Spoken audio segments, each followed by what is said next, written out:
Ladies and gentlemen, welcome back to the other side of the corner. Welcome to your latest Chelsea transfer news. Lots popping off, ladies and gentlemen. Lots popping off. And like always, Orny, who makes us all nice and horny, has done the trick again, ladies and gentlemen. Now, before we get into all of that, I'd like to let you guys know if you've missed out on All You Can Eat Chelsea episode earlier today, do check it out. Once again, a banger of an episode. So make sure you give yourselves, a bit of time to unwind, to relax, and check that podcast out. Check that episode out. Lovely conversation with Eunice, Matisse, Don, myself, obviously included. And lots that was talked about post the Crystal Palace draw that we had. So make sure you guys give that a watch. Now, without further ado, let's get in on the act. First up, it's in regards to Nkunku. Lots of news, ladies and gentlemen. Nkunku news, Jackson news, Garnacho, Renato, Veiga, Xavi Simons. Xavi Simons huge as well on the agenda. So, strap yourselves in. This is going to be a great video for you guys to be updated. David Ornstein, Red Bull Leipzig stepping up talks with Chelsea over deal to sign Christopher Nkunku. Thank you. Do you know what? I was always wondering, Leipzig, you need attacking players. You've already lost Sesko, or however you want to pronounce it, Sheshko. You're about to, lose Xavi Simons as well. Simons wants to join Chelsea Football Club. We've got Nkunku. Nkunku, was previously a Leipzig player and he's got experience in the Bundesliga. I was wondering, why isn't Leipzig coming after Nkunku? It just makes sense. Maybe it's because of the wages. Wages could still be a problem, I'm hearing, but good to see that Leipzig are now hopefully trying to do a deal for Nkunku, which will open up the gates for Xavi Simons. Direct contact between clubs on permanent move for 27-year-old Chelsea forward.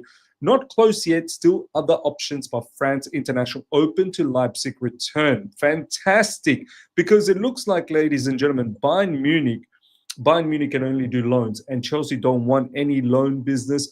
We want to permanently get rid of players like, Nkunku, Nicholas Jackson. Permanently we got rid of João Felix, and so on and so forth. Renato, Veiga as well. We don't want to do loans. We want to keep the loans for specific players that is going to develop for us or has a future for us down the track.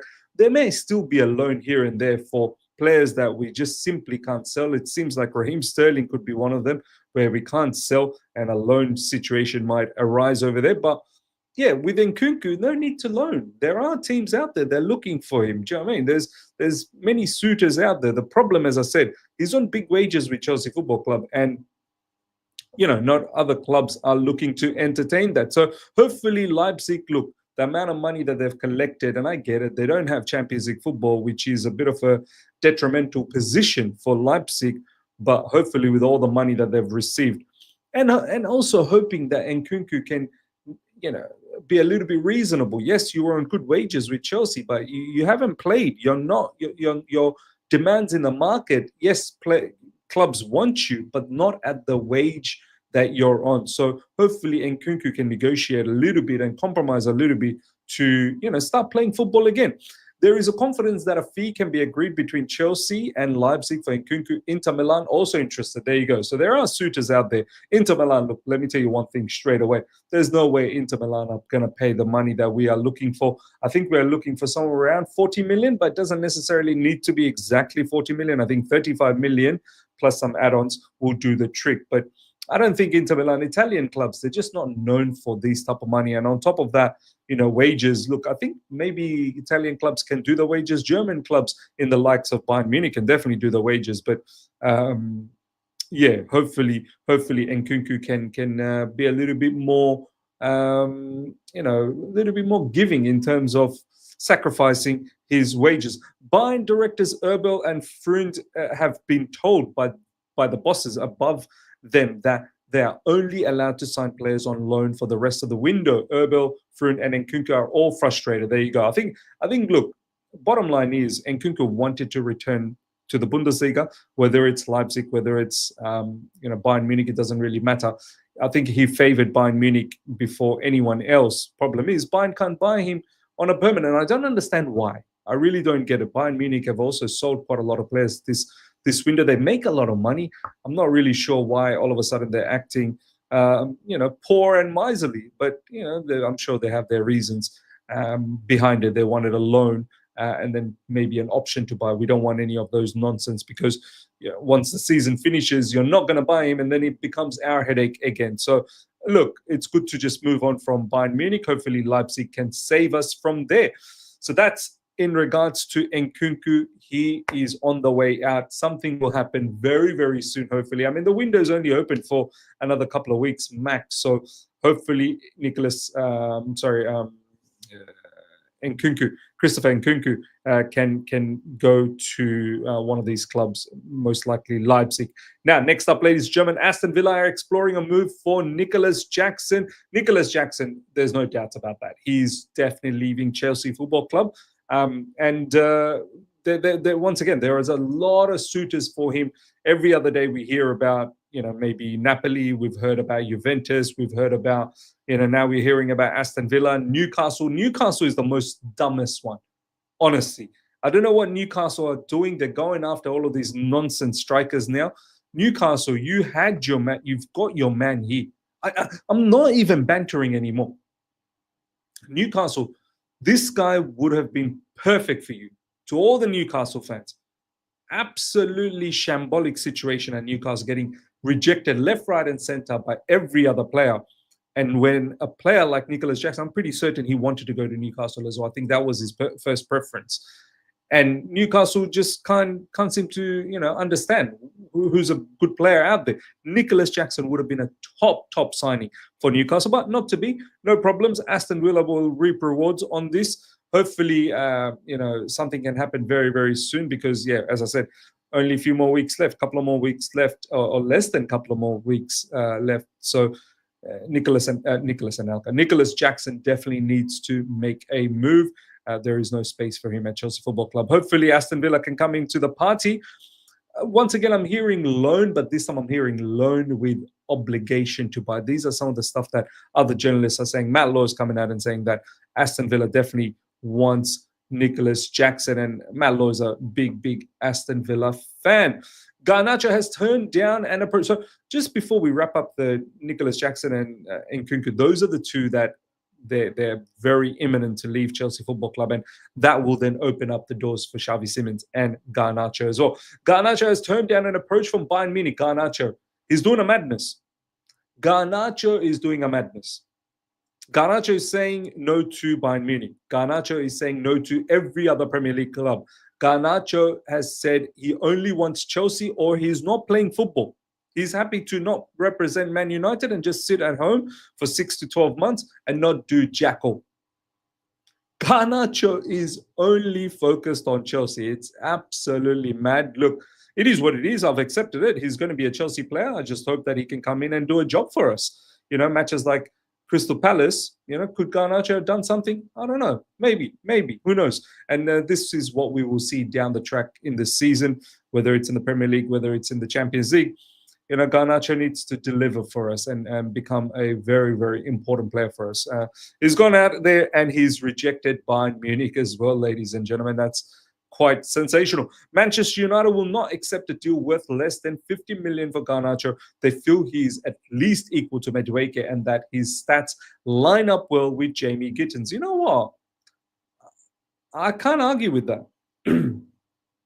When we are able to sell Madueke for 52 million, Gittins, we bought him for nearly 50 million, something like that.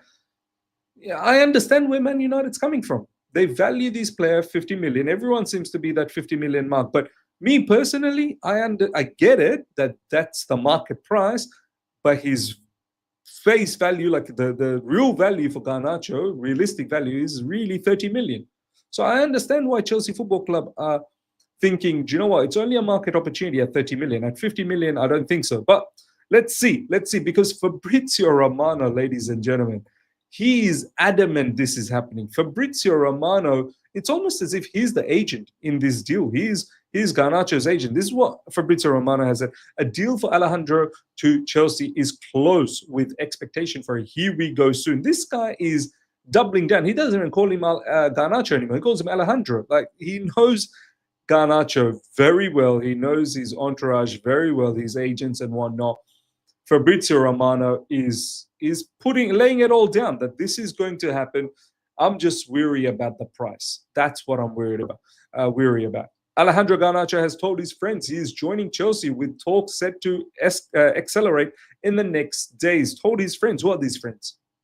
I want to know who these friends are for Alejandro Garnacho. Who are you talking to? Stop telling friends.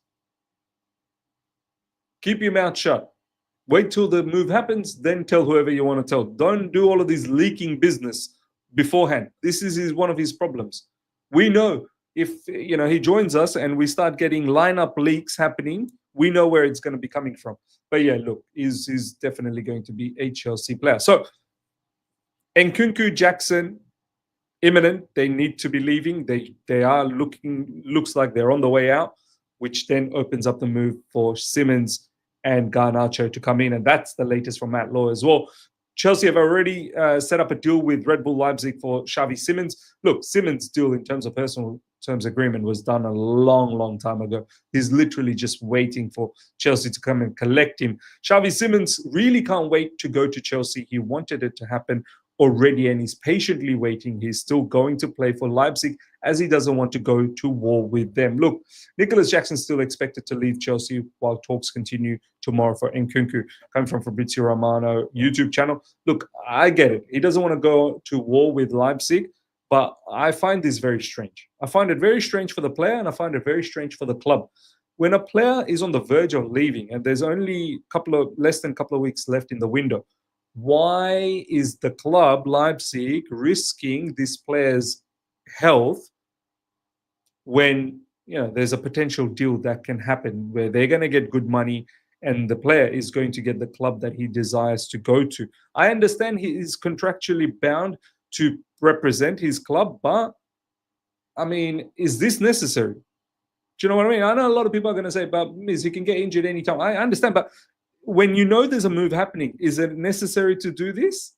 Wait till the transaction finishes and then let him go. And if he then gets injured over there, that's our problem. God forbid if something is to happen. I think he's playing Bayern Munich, I believe, in the weekend with the Bundesliga to kick off. If something was to happen, then the player's shattered. Both the clubs that's involved are shattered. And what was the point? What was the point? But anyway, it is what it is. Hopefully, touch wood, that nothing happens for Xavi Simons and the deal after that match against, I'm pretty sure it's Bayern Munich. Once that's over, hopefully after that, he becomes a Chelsea player. Simons obviously not going to represent us against West Ham, which is just, in few days' time. Next up, ladies and gentlemen, Renato Veiga has agreed to personal terms with Villarreal and is ready to join the Spanish club. Difficult negotiations continue over the fee with Chelsea, who value him at about 34 million. There is a hope in Spain that a deal can be struck for under 30 million. Look, even if it's just under 30 million or exactly 30 million, that'll be sensational because I think we bought this player for something very, very stupid, like maybe less than 15 million euros. So if we are ending up getting close to 30 million pounds, I think that'll be fantastic. I know a lot of people will say, and I've said it recently, he would have been a solution in that center CB position, playing as a ball-playing defender. I get it. He's got flaws, obviously, but he would have been a solution there for the time being until Levi Colwill kind of returns back at the end of the season or next season. But I think the situation with Renato Veiga, Chelsea, Maresca is over. This was odd, honestly. We bought him. The man was so excited to join Chelsea Football Club, wanted to be here. And then 6 months later, he's representing Juventus. I found the whole thing so bizarre. And now he's out of favor and, he has to leave the football club. And Villarreal, thank you. Hopefully we can get a deal sorted with Villarreal ASAP. Now, next up, ladies and gentlemen, Strasbourg are in talks with Chelsea for Genesis Antwi. Look, this player, I don't watch enough academy football. I saw him in the preseason, the first game against Bayer Leverkusen. I was very impressed.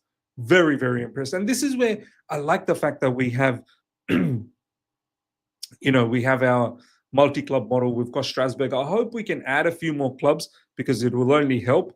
If we can even get a club from Portugal, that'll be fantastic. But this Strasbourg situation is really great in terms of player development. So, yeah, look, Genesis Antwi, if it's a permanent move, one, we get pure profit, and down the track we can buy him off Strasbourg, or if he develops really well down the track, we can sell him. I think there's a serious player there as well. Honestly, I was very impressed by his performance against Leverkusen. His passing ability, his footballing IQ really did impress me a lot. Now, overall, ladies and gentlemen, this is the update for Tuesday coming from Fabrizio Romano, even though I'm on Wednesday, early Wednesday morning. It is Tuesday everywhere else. Tuesday, Chelsea updates gap between Chelsea and United for Garnacho. Talks ongoing. Garnacho said he only wants Chelsea to Bayern Munich. Chelsea have been feeling more clubs could enter the race for Nkunku from England and elsewhere, so they remain optimistic on Simons. Leipzig interested still. Bayern supervisory board only gave green light to loan move in regards to Nkunku. And race for Nkunku. Yep. And something interesting will happen with Jackson. So, look, Nkunku and Jackson are the next ones to leave. There is no two ways about that. And it shall happen, hopefully. Let's see if there's anything latest that has dropped since we started recording, because, you just never know that what can drop. Now, that is the latest. So, ladies and gentlemen, smash up the like button. If you're here for the first time, subscribe, and make sure you, comment on everything that we spoke about, and check out the latest All You Can Eat Chelsea episode. You're going to absolutely enjoy it a lot. Until next time, everyone, take care. See ya.